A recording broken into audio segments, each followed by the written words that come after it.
आपल्या शहरातील प्रत्येक घडामोडी लेटेस्ट अपडेट पाहण्यासाठी आपल्या पब्लिक मीडिया चॅनलला लाईक, शेअर, सबस्क्राईब आणि फॉलो करायला विसरू नका. एक महिलेला त्या ठिकाणी त्यांनी पैसे नाहीत म्हणून त्या ठिकाणी वॉशरूमला जाऊ दिलं नाही. तुमच्यासाठी जागेवर साहेब त्या ठिकाणी लग्न केली आहे. ही किती लाजेरवाणी गोष्ट साहेब. म्हणजे माणुसकी काय आहे की नाही. म्हणजे पैसे देणार ठीक आहे, स्वच्छेने कुणी दिले तर आम्ही काय ना म्हणणार नाही. पण ज्यावेळेला एखादी महिला तिला वॉशरूमला जायचं ती वॉशरूम करते साहेब, ही किती लाजेरवाणी गोष्ट आहे. अडून पाहिलं नाही पाहिजे. शिक्षक आमदार ज्ञानेश्वर म्हात्रे यांचा स्वभाव तसा शांत. मात्र त्यांनी बदलापुरातील रेल्वे प्रवाशांना ज्या समस्या भेडसावतात त्याविरोधात जे काही केलं त्यामुळं त्यांनी सगळ्यांची मनं जिंकली. तब्बल 2 तास रेल्वे प्रवाशांना भेडसावणाऱ्या समस्येसंदर्भात त्यांनी आवाज उठवला आणि ठिय्या आंदोलन केलं. त्याचं कारणही तसंच आहे. बदलापूर रेल्वे स्थानकात एक संतापजनक प्रकार पाहायला मिळाला. इथे प्लॅटफॉर्म नंबर 3 वर असलेल्या स्वच्छतागृहात एक महिला प्रवासी लघुशंकेसाठी जात होती.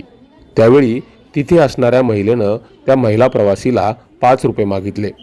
मात्र त्या महिला प्रवासीकडे सुट्टे पैसे नव्हते आणि सुट्टे पैसे नसल्यानं त्या महिला प्रवासीला लघुशंकेला जाण्यापासून त्या महिलेनं रोखलं. परिणामी त्या महिलेला घातलेल्या कपड्यातच लघुशंका झाली. हा संतापजनक प्रकार कोकण शिक्षक आमदार ज्ञानेश्वर म्हात्रे यांना कळताच त्यांनी थेट बदलापूर रेल्वे स्थानक गाठलं आणि त्या कर्मचाऱ्यावर गुन्हा दाखल करण्याची मागणी केली. दरम्यान यासाठी टाळाटाळ होत असल्याचं लक्षात येतात शिक्षक आमदार ज्ञानेश्वर म्हात्रे यांनी आरपीएफच्या कार्यालयात तब्बल 2 तास ठिय्या आंदोलन केलं. गुन्हा दाखल झाल्यानंतर आमदारांनी आपलं आंदोलन मागे घेतलं. दरम्यान धक्कादायक बाब म्हणजे रेल्वे प्रवाशांकडून स्वच्छतागृहाचा वापर करण्यासाठी बेकायदेशीरपणे ही महिला 5 रुपये वसूल करत होती हे समोर आलंय.